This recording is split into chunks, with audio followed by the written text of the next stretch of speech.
Tudo bem? Bom dia, meu nome é Edmar Santos, eu sou médico cardiologista e é um grande prazer estar falando com você mais essa vez.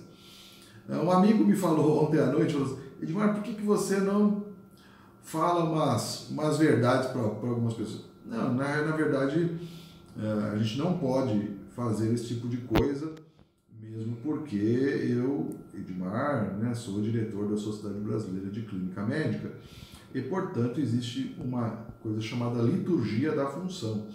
Você sempre tem que respeitar e se comportar à altura do cargo ao qual você foi colocado, né? Então, minhas opiniões são todas elas baseadas em evidências, elas não são opiniões pessoais, em hipótese alguma, e respeitando sempre as ideias de outras pessoas, ainda que eu não acredito, eu acho que sejam até esdrúxulas.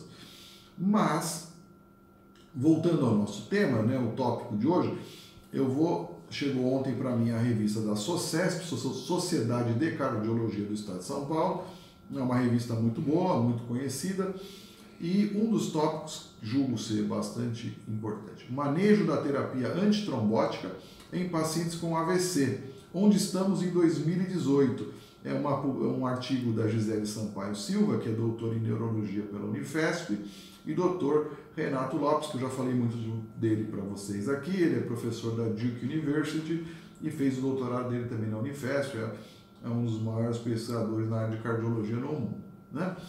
Então o AVC, ele é um problema grave, né? O AVC, a maior parte deles, 80 a 90%, AVC isquêmico, por obstrução, né?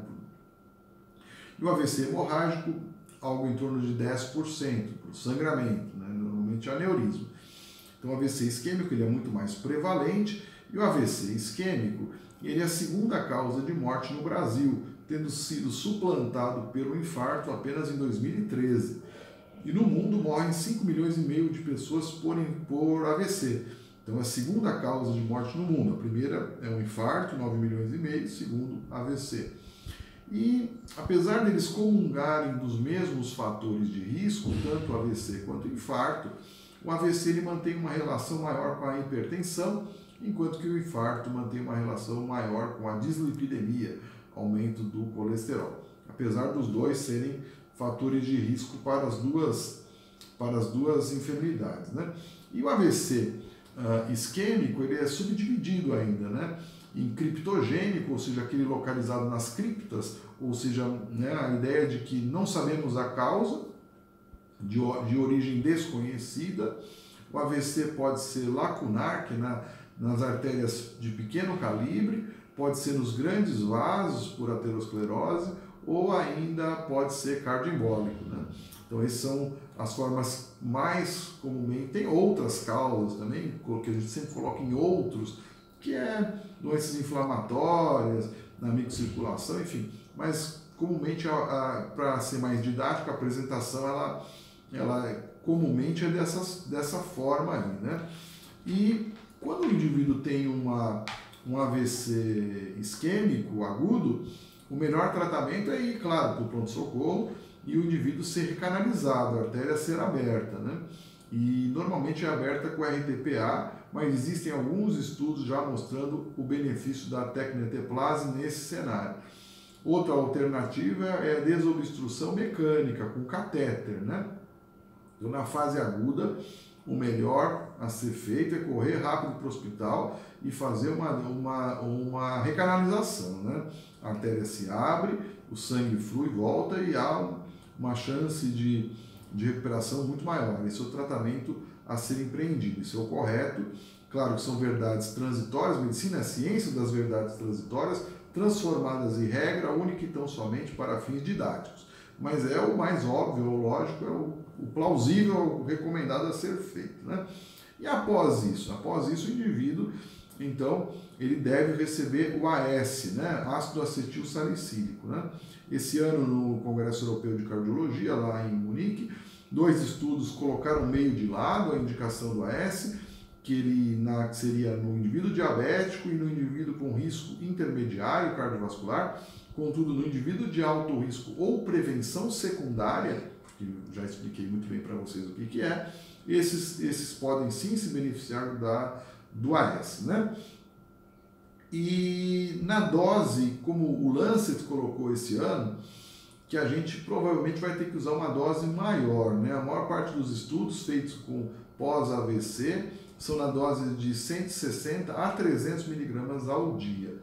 Então, particularmente, eu acho que 200 miligramas seria uma dose adequada no na recuperação desses pacientes. Em que tempo? Entre 24 e 48 horas após a recanalização, né? Usar o antitrombótico, né?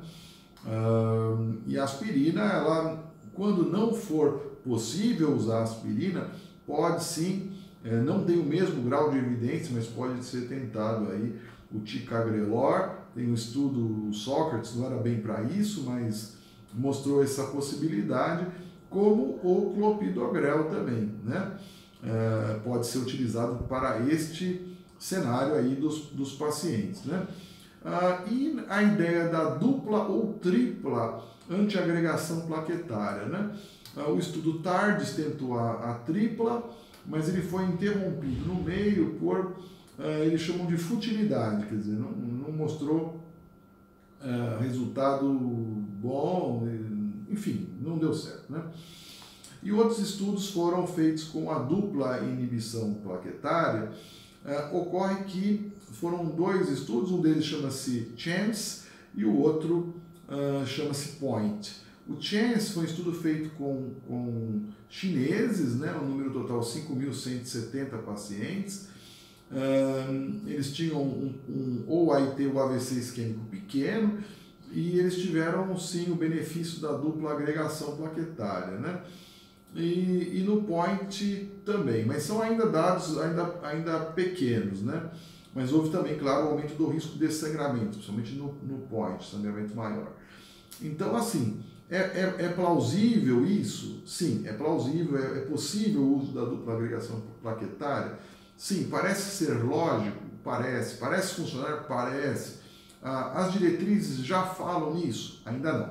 Então, eu recomendo honestamente que a gente siga as diretrizes até que tenha uma posição mais definitiva sobre esse assunto, né?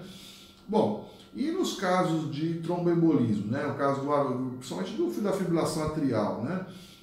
Então é obrigatório aí o uso da anticoagulação, né? A anticoagulação é fundamental. E aí hoje no Brasil você tem, além da varfarina, você tem 4 anticoagulantes, os NOACs, os DOACs, se prefere, a apixabana, dabigatrana, rivaroxabana e edoxabana, né? E tem vantagens, desvantagens, tem variações discretas entre eles, é bem verdade, mas o desejável é que se saiba que é absolutamente recomendado a introdução do anticoagulante. E nessa apresentação eu queria deixar claro qual o momento da introdução, talvez seja a pergunta mais importante aí. Tem aqui uma publicação interessante. Se for um ataque isquêmico transitório, o paciente necessitar de anticoagulação, for um paciente com fibrilação atrial, 1 dia após o evento.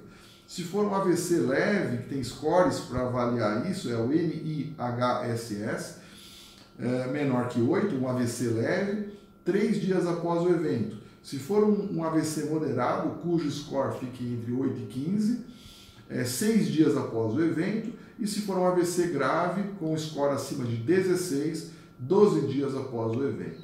Então temos AIT 1 dia, for um AVC pequeno, 3 dias, AVC moderado 6 dias e AVC grave 12 dias, por causa do risco da transformação hemorrágica. Espero ter ajudado, né, para você formar a sua ideia sobre esse assunto. Um grande dia e um abraço. Tchau!